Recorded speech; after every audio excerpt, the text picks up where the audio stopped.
I used to say forced me to look at things differently, but it gave me the opportunity to spend some time working out what I'd done to kind of get to that place, and then what I wanted to do in the midst of a whole lot of chaos that kind of unfolded off the back of all of that.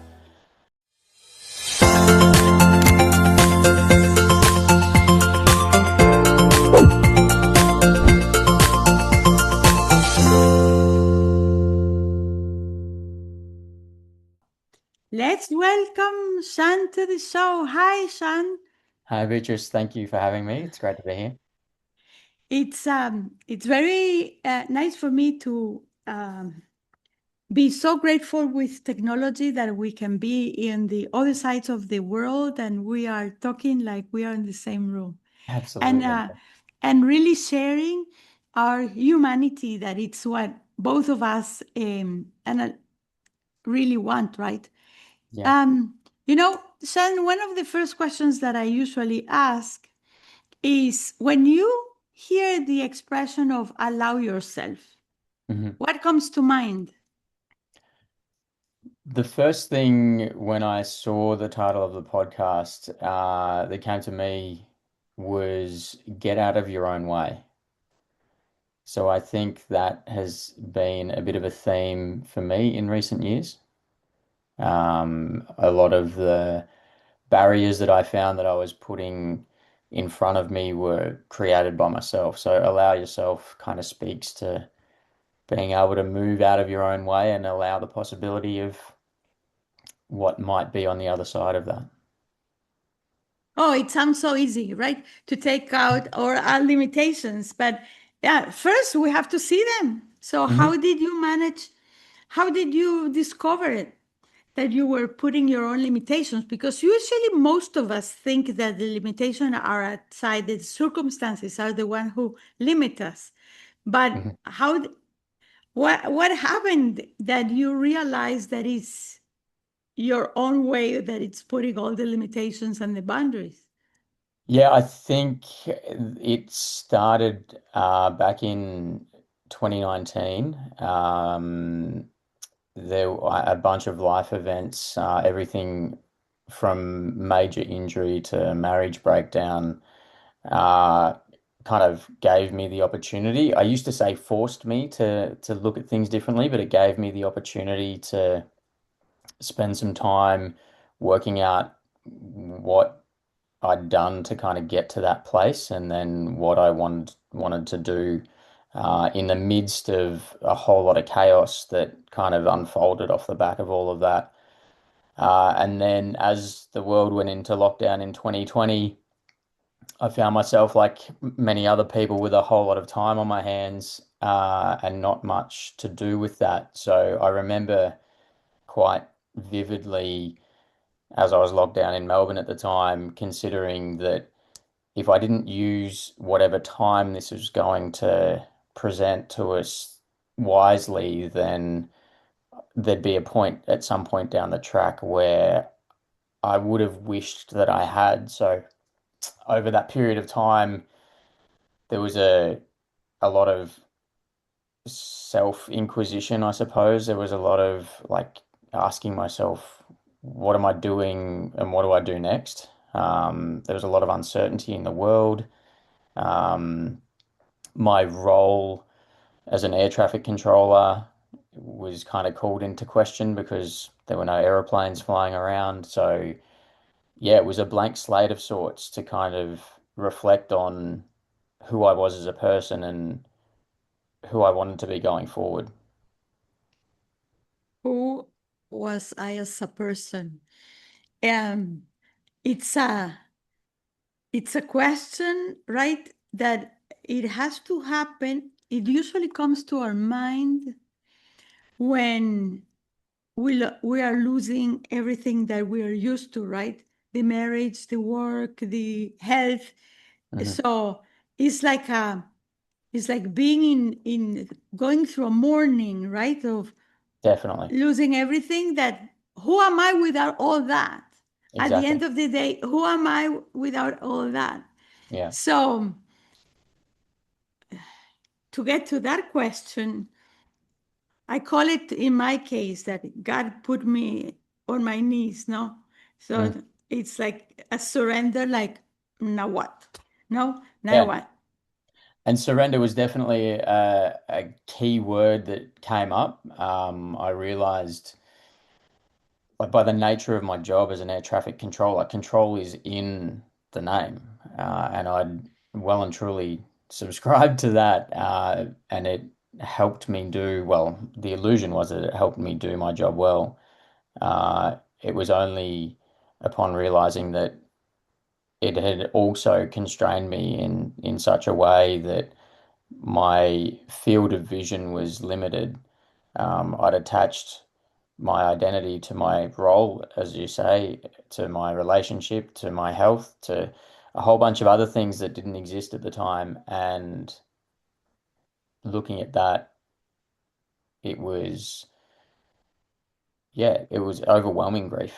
Um, it was parts of me were, if not being called into question, they were falling away. And I had to work out how to manage that loss.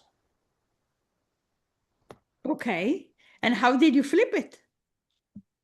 Uh, surrender Because was one of the biggest air things. controller, yeah, air controller, you have it in the name and it's defined, but your role, so your personality also is Definitely. controlling yours. Yeah. Yeah. So I spent a lot of time, like I picked up journaling again for the first time in a really long time. I structured my morning routine during the COVID lockdown period around kind of getting out for a walk first thing in the morning and then coming back and writing. And I would write for hours, just considering just various aspects of my life, the way that I looked at certain things. How did I value uh, things like integrity and courage and identity and my relationships and grief. What did I want the future to look like? It really became a process of asking myself some really big questions that in the moment I may not have had answers to. Um, but through the process of starting to write and allow those thoughts to go wherever they went, and capturing that, it gave me clarity around the things that I value, the things that I thought I valued, the consequences of my decisions, how I wanted the future to look, what I wanted to build my life around, what I didn't want as a part of that. And it allowed me to grieve what had been, but also be grateful for the opportunities and the experiences that had come out of that. Because otherwise I would have been holding on to resentment and anger and, yeah, sitting in those emotions as I needed to understand them and allow them to do whatever they were there to do, gave me freedom from those over time. What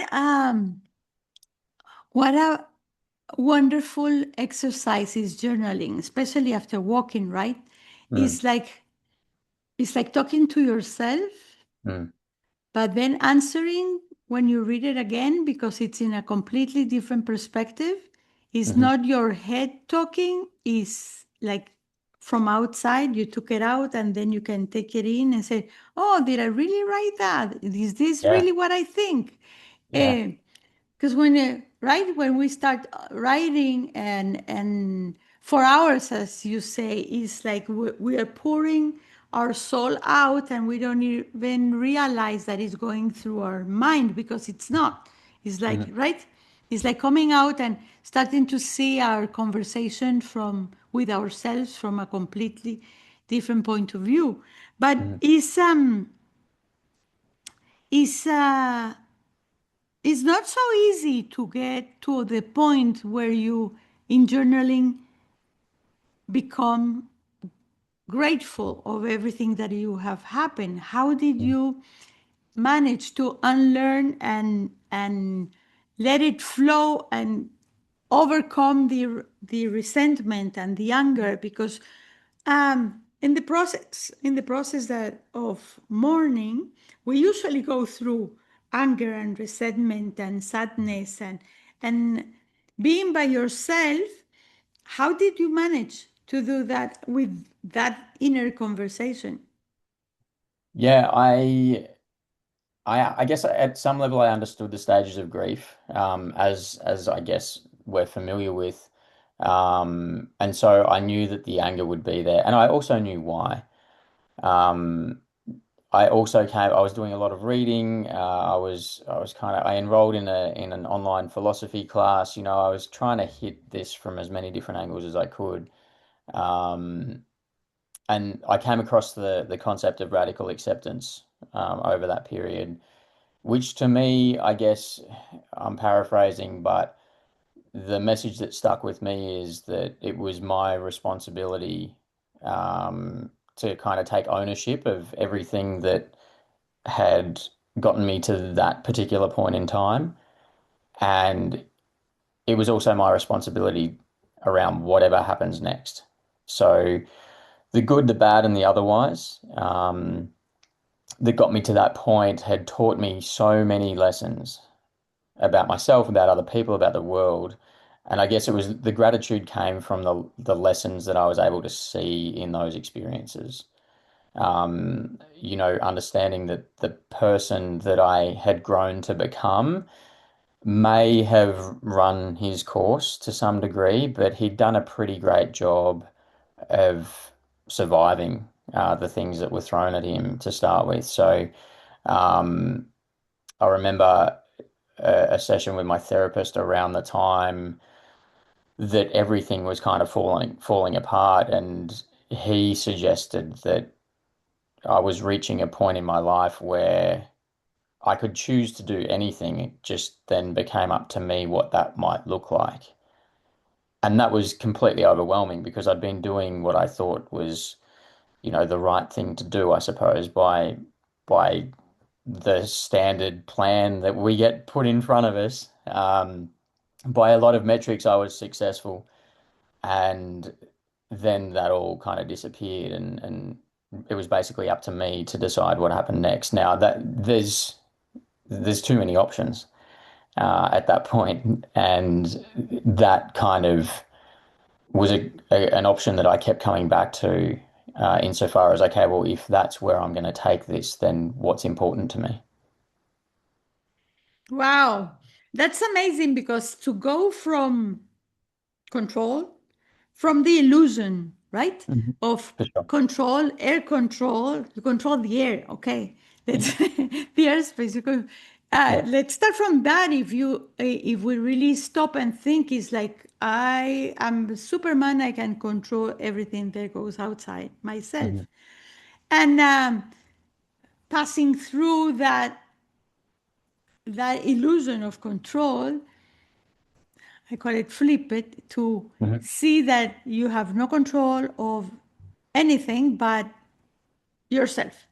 Hmm. So it's your responsibility know what is happening out there, but how you respond to what's happening out there, and whatever happens to your life, you handle it, right? Hmm.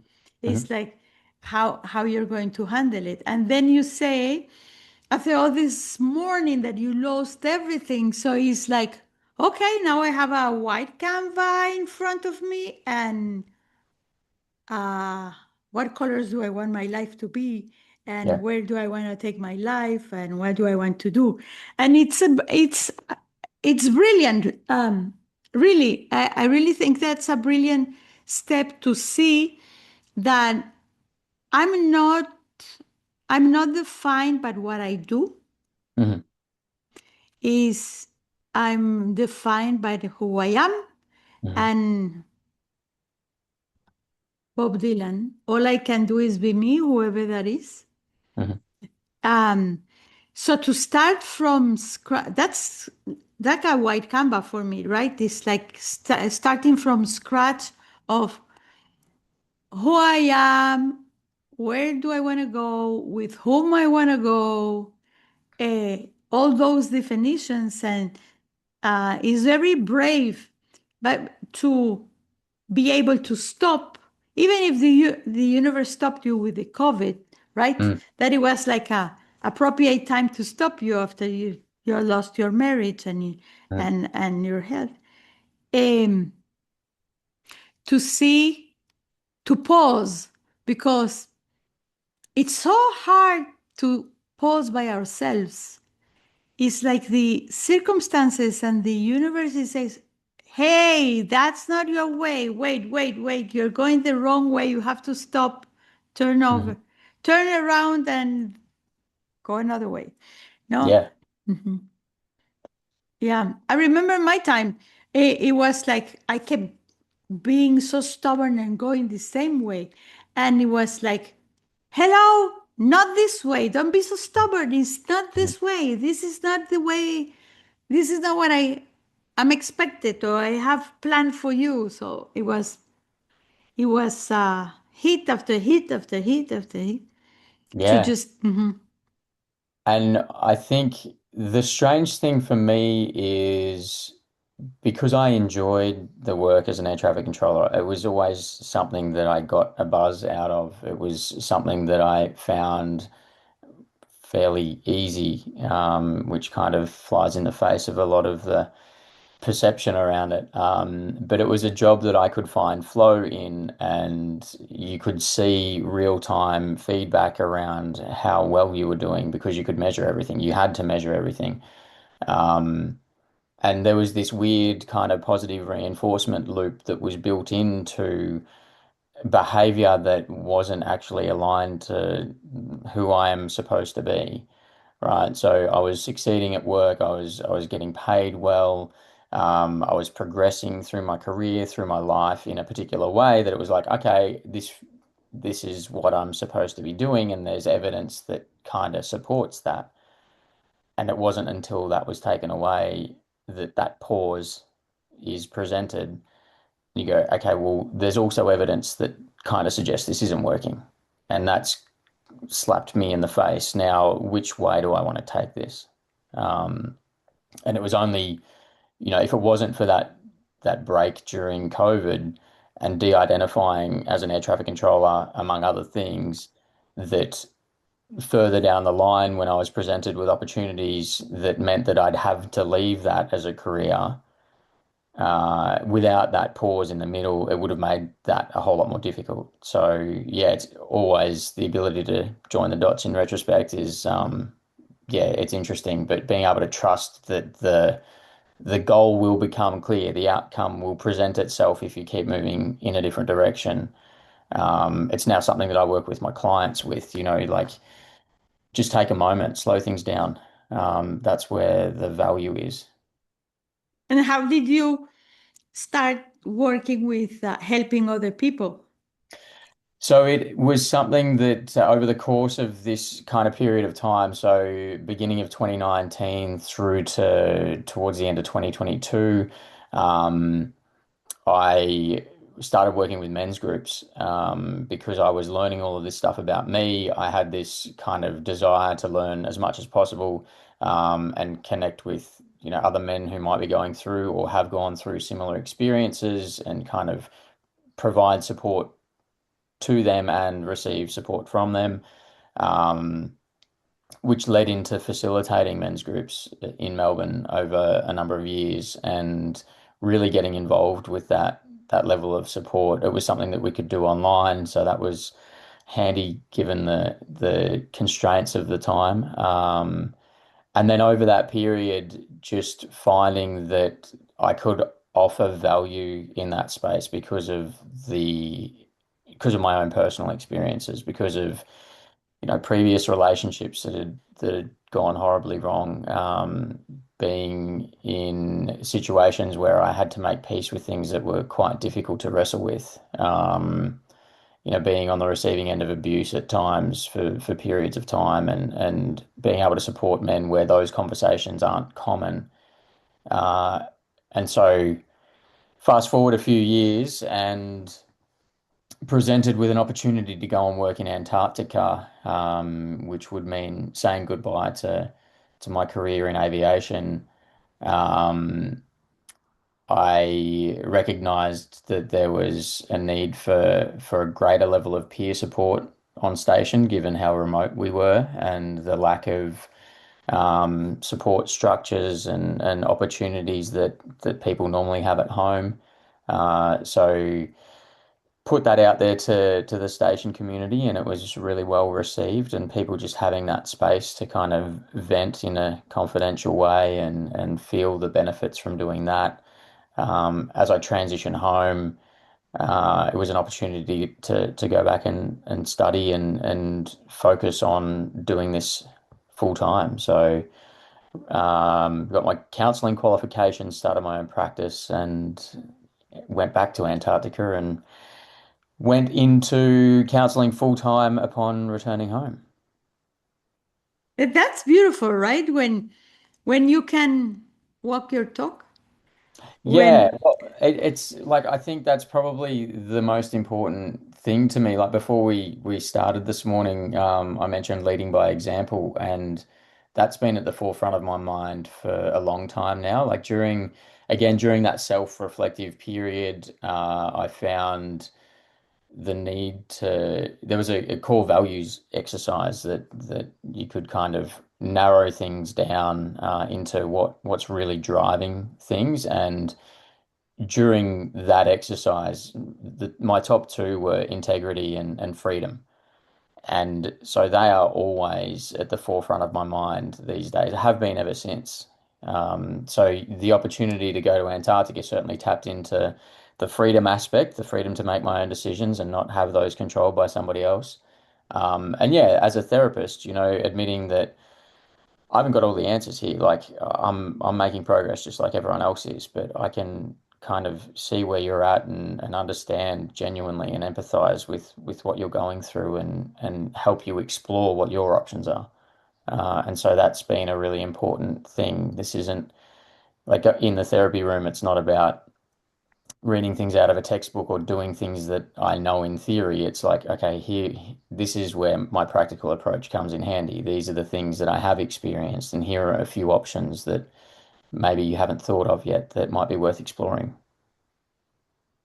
and and one of uh the biggest, let's say, how you call it, satisfaction, Hmm. if I can, we can call it like that.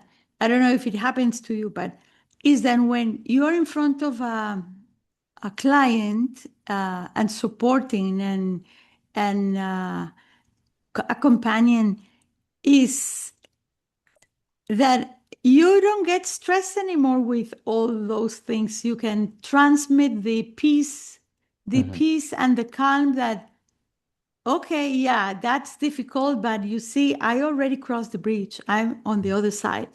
So I can help you cross the bridge. Even if it's shaky, it's fine. Just focus it. You can do it, right? Because it's that safety or that Hmm. trust that uh, you can transmit to your coachee when you're in that situation. Because I went through that. Yes, I know how you feel. I know it's hard, and you can see it that it's really hard and it's the hardest thing in your life. But you can see the light in the other side. Look at me. I'm on the other side, right? Is Yeah. uh, And it's go on. no, no, go. And it's also not like I think one of the things that I really focus on is, yeah, I may be on the other side of my version of that, but drawing attention to their version of that. So, Hmm. this is just another example. You've already been through difficult things in your life and you've come out the other side. This is just another one of those. And drawing attention to their ability to overcome based on the evidence that they already have. It makes it a lot more relatable for them. It's not some abstract idea of like, okay, here's a framework for overcoming adversity. It's like, no, no, no, you already have that. I'm just here to draw your attention to it. And then we can customize it based on your strengths and you will come out the other side. You already know that. You've already done that. So I think that's quite empowering for a lot of people because they don't have that pause otherwise to reflect on the Yeah. history that they've Hmm. already got. It's really, really interesting that people are afraid to fail Mm, and to not be able to cross the bridge, as I call it. hmm But we have done that so many times to fail, so many times, and we know that we can get up again. hmm And sometimes the real fear is success, is not failure, because failure we know how to get up, hmm but we don't know how to deal with success, mm with big success. So it's it's interesting. And as you say, we can only connect the dots going backwards. We cannot connect going forward. And um, I smile because your words were integrity and freedom. hmm And my words were integrity and peace. You hmm know, I went through a very difficult trial in court of things that I didn't do, and I was telling myself, but I was talking to the judge in my head, you can take away everything you want. You can take away my freedom, you can take away my houses, you can take away my business. My hmm integrity and my hmm dignity hmm are not for sale. So you can take anything you want, not my dignity, not my integrity, and hmm not my peace of mind. That is mine. hmm So once you decide and you have those values, it's like it's like a tool, right? Like a place where you can hold on. It's like your your handrails where you're walking, Yeah. so you know that you can, if it's not integrity and not and it doesn't bring me freedom, so it's not for me.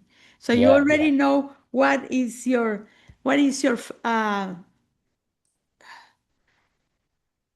faro, your lighthouse, and hmm where are your handrails. So Yeah.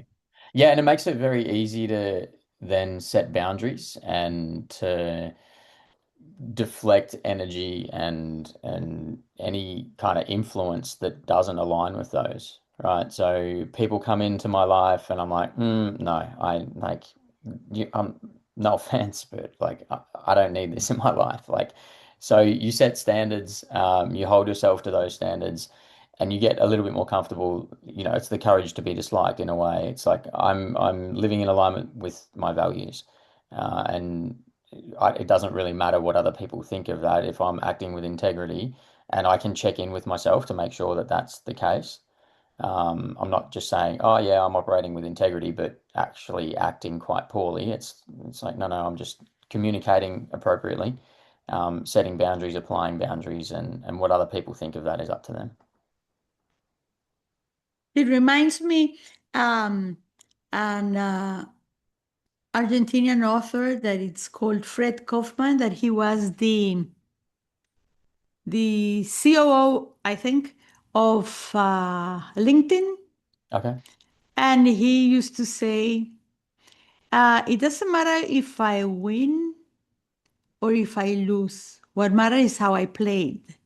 Mm, So it's me, he used to say, it's me who needs to see myself tomorrow in the mirror. hmm So I need to be able to see through my eyes in the mirror. So it's mm. how I played, not if I win or I lost. In Spanish, it sounds nicer because it's, Yeah. Most yeah, things do. yeah, Yeah. like, it says, no importa si perdí o gané, lo que importa es cómo jugué. So it rhymes. So it's but yes, and a lot of other things, Sean,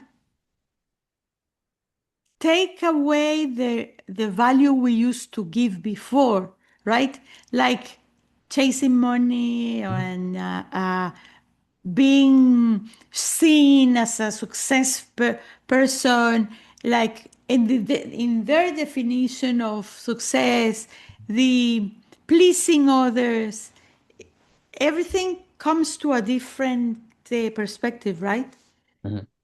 Yeah, definitely. I think the definition of success was certainly something that got my attention, because my definition of success is having a meaningful impact on the people that I interact with.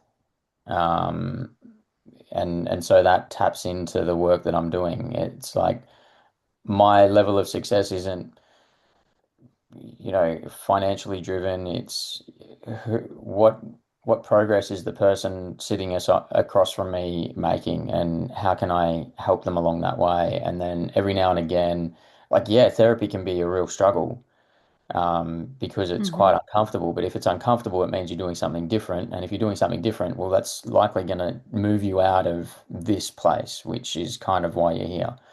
And the ability to help someone walk through that and connect the dots that they don't see for the first time. So those light bulb moments come on, and they can see these relationships in patterns of behavior. And all of a sudden, it's like, okay, if I can build that awareness, then I can do something with that. To be able to see that unfold in real time is like, that's success to me. And yeah, it doesn't happen every session, unfortunately. Like, it'd be great if it did, but every now and again you get one of those. Uh and yeah, someone walks out of the room, and when people say I feel lighter, like That's it. You got that, it. I'm like, Right? okay, You see we're the there. face, no? Yeah. The Yeah. muscles in the face lighten, and you can see that there is the eyes are shining. So Yeah. that's a simple change. Is it means a lot. It has no price, no? And Yeah. um, and uh, and the way, how do you see um, the comparison? You okay? Because we stop. I don't know. Did you stop comparing yourself to others, and you start comparing yourself to you, or what's Yeah, your measurement? I think to a large degree, I'm as susceptible to comparison bias as anyone else. I think I can just pull myself out of it perhaps a little bit quicker. And it's usually a reflection on other things that are going on for me. If I'm fatigued, if I'm stressed, if I've got other things going on, then I tend to fall into that trap, just like we all do.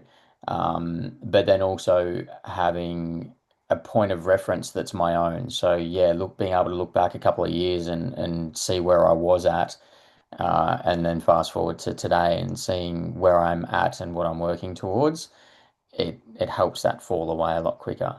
But it's a practice, like anything, like any of these kind of cognitive practices. It takes time to reduce the time between being kind of reactive and then putting it back into some sort of perspective. So it's being able to pick up on, oh, I'm back there.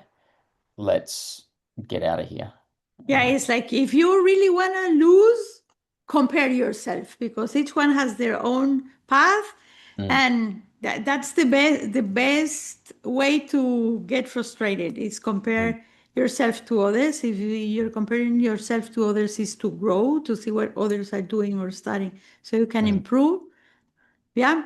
But the Yeah, point of reference, as you say, is the most important part is to compare to who you were 2 years ago, 3 years ago, and even yesterday, right?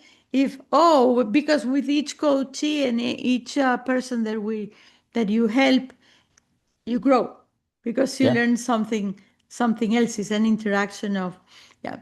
Um, if you would have to go to your teenager, Mhm. to Sean the teenager, what would you ask? What would you tell him that you know now that you didn't know back then? Don't give up, because he was pretty close to giving up. In fact, yeah, there's a definite point in time where he had, and um, yeah, thankfully that could have gone one or two ways, and it didn't go as bad as it could have. So um, yeah, there was a fairly distinct attempt at self-harm back when I was 19, which was also a pretty big wake-up call. And yeah, I went through some pretty horrific bullying and those sorts of things as a teenager, and didn't have the tools or the support that I needed. Had to work out ways to persevere on my own to a large degree. So going back to him and saying it'll be okay, keep going, it'll be worth it. That'd yeah, that's pretty important. Nice. Were you able to ask for help back then? I don't think like I think the that when I had it, I hadn't received the help that I needed, and so that kind of lent itself to okay, well, I can't ask for help. I have to work out how to do this on my own, and that builds in a lot of tenacity and resilience and all of those sorts of things that tend to come from that frame of mind. And it certainly put me in a place where I would be something of a wrecking ball if if I needed to get through something, I would just, yeah, muscle my way through it. But now there's a little bit more awareness and a better ability to communicate. That certainly helps support me get. Look, Sean, what you have would miss to be a handsome, brilliant, smart guy out there, having fun and enjoying and supporting and helping people. It's really really amazing. And you work with individuals, and you work with couples, and you work with companies also, right? Correct. Yeah. High schools. So men, especially men. The bulk of my clients are men, but yeah, I certainly I work with a range of different dynamics and demographics. Yeah, I help people with addiction. I help people that have spent time in prison. It's really, fairly broad scope. I find that a lot of the men that I work with accessing mental health support for the first time, and so it's really great to be their first point of contact because I understand what that's like. Like I've been there. I understand that, yeah, it things Emotional support also, right? No, not absolutely, only yeah, mental health, but yeah. emotional health. Yeah, and a True. lot of these people haven't got anything like that. They haven't got Hmm. access to anyone that can provide that for them. So yeah, it's a pretty important role. Wow. So thank you very much, Sean. Is there anything else that you would like to tell our audience to see? You can find Sean in his website, solidfoundations.au. He will pronounce it better than me, probably. And at Instagram at Solid Foundations Counseling.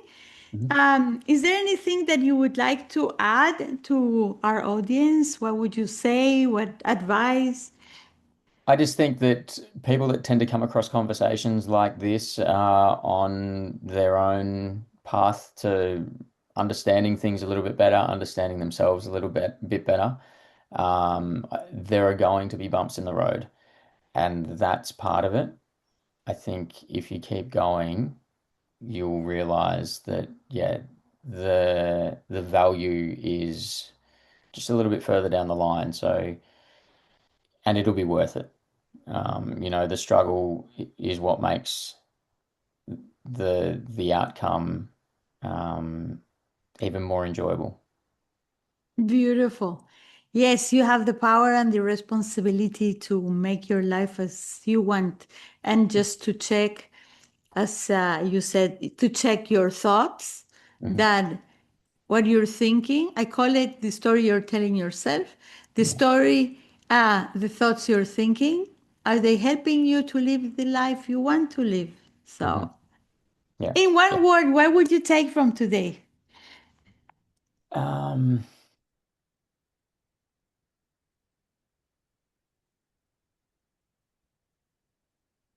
Satisfied. Oh, nice satisfaction, you said? Yeah. Satisfaction. Yeah. Yeah. Yeah. Yeah. I'm taking journaling. Hmm. Don't give up journaling. It's No, very that's it. important. Yeah, Yeah. absolutely. Yeah. So thank you very much, and we'll be in touch. And I hope the audience enjoy really nice the conversation. I just want to thank Sean for opening your heart, for your wisdom, for sharing your experience and your support. And anybody that would like to contact Sean, you already know solidfoundations.au. And for you that you're listening, may you give yourself permission, allow yourself to take space, to rest, to begin again, and to become all that you are meant to be. So allow yourself to live your life fully, happy, with integrity and freedom. So thank you. See you next time. Thanks, Beatrice.